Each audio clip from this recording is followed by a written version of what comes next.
It was a cold November evening in Portland, Oregon. The kind of night where wind cuts through layers, and even the brightest city lights can't warm your heart. Michael Harper tightened his coat around his shoulders as he picked up his 8-year-old son, Lucas, from his after-school art class. The boy ran toward him, his cheeks red from the chill, his little hands clutching a sketchbook. "Daddy! Look!" Lucas exclaimed, flipping to a page. "I drew a girl with golden hair. She lives on the streets but she's a superhero." Michael smiled, tousling Lucas's hair. "That's beautiful, buddy. Let's get you something warm to eat." They stopped by their usual sandwich shop downtown. Lucas loved the toasted turkey melt, and Michael enjoyed the small routine after his long workdays as a single father and software developer.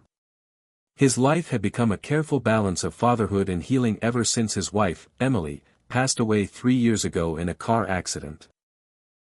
As they walked toward the car, Lucas tugged at Michael's sleeve. "Daddy, that girl is real." Michael turned to see where Lucas was pointing. Across the street, under the flickering sign of an abandoned laundromat, a young woman, no more than 22, sat on the sidewalk, wrapped in a threadbare blanket. Her blonde hair was tangled, and her eyes were fixed on the ground. She clutched a worn backpack close to her chest like it was the only thing she had left. Lucas whispered, "Can she stay with us, Daddy?" Michael's heart clenched. He looked down at his son, this small, innocent soul who had suffered so much loss yet still overflowed with compassion. "Let's give her something warm first," Michael said, leading Lucas back into the sandwich shop. When they approached the woman minutes later, Lucas was holding the sandwich carefully, like it was a gift. "Hi," he said softly. "You look cold. I want you to have this." The woman looked up slowly, her expression dazed, suspicious. "Thank you," she said, her voice hoarse. She took the sandwich like she hadn't eaten in days. Michael crouched beside her. "Are you okay? Do you need help?" She shook her head. "I'm fine. Just need to make it to tomorrow." Her name, they learned, was Grace. She'd aged out of foster care just 2 years prior. With no real family and a string of unstable jobs, she'd been living in shelters and on sidewalks. Every word she spoke carried the weight of abandonment, and Michael recognized that kind of pain. Lucas looked up at his father again. "Can she stay with us, Daddy? Just for one night? Please?" Michael hesitated. There were 1,000 reasons to say no: stranger, safety, legality, but he also remembered the nights he cried silently into his pillow, wondering how to raise a child alone. Someone had taken a chance on him once. Could he do the same for someone else? "I have a guest room," Michael said carefully. "Just for tonight. If you're okay with that." Grace blinked at him, stunned.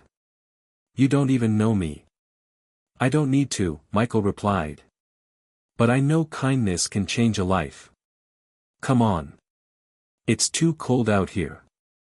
That night, Grace took the warmest shower she'd had in months. Michael gave her a pair of Emily's old sweatpants and a hoodie, and Lucas showed her the spare room like a proud host. Grace stood in the doorway, overwhelmed by the scent of lavender soap and fresh sheets. She turned to Michael. "Why are you doing this?" "Because someone once helped me when I needed it most." Dinner was simple, spaghetti and garlic bread, but Lucas made it feel like a feast. He told Grace stories from school and even showed her the drawing of the golden-haired superhero. "That's you," he said, smiling. Grace laughed for the first time in a long while. It sounded rusty, and used, but real. Michael noticed how she held her fork like she wasn't used to being served. How she flinched at sudden noises. How her eyes darted toward the door every few minutes, as if she expected to be thrown out. "You're safe here," he said quietly, as they washed dishes side by side. One night turned into two.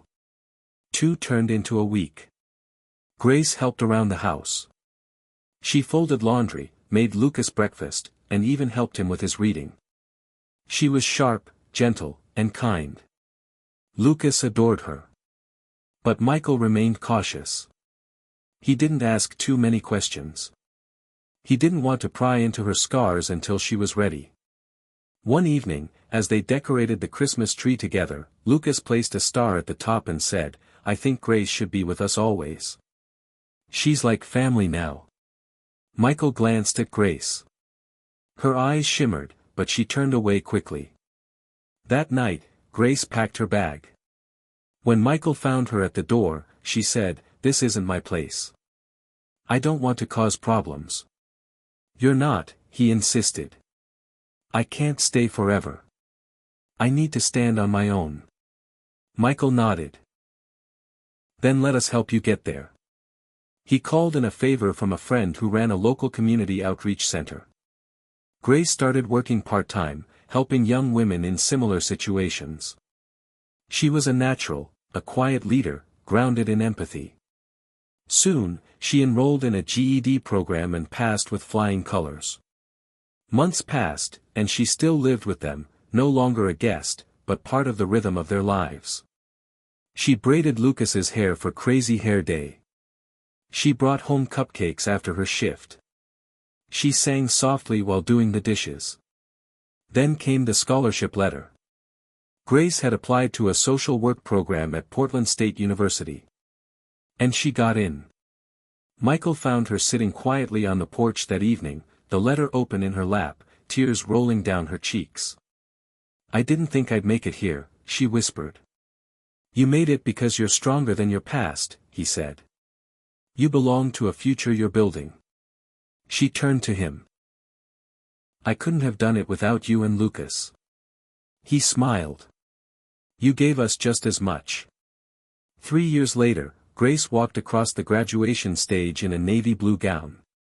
Lucas, now 11, cheered the loudest. After the ceremony, Grace found Michael in the crowd. She hugged him tightly, whispering, "Thank you for giving me a home before I knew I deserved one." He looked at her, pride swelling in his chest. "Thank you for choosing to stay." Grace now works with youth aging out of foster care, offering them what she once needed, a hand, a chance, a place to belong. Michael still wakes up every morning to the smell of brewing coffee and the sound of Lucas and Grace laughing in the kitchen. They aren't bound by blood, but by something deeper, kindness, chosen family, and the belief that love can find us even on the coldest nights. And every Christmas, they hang the same golden star at the top of their tree. Because once, a little boy asked a simple question. "Can she stay with us, Daddy?" And everything changed.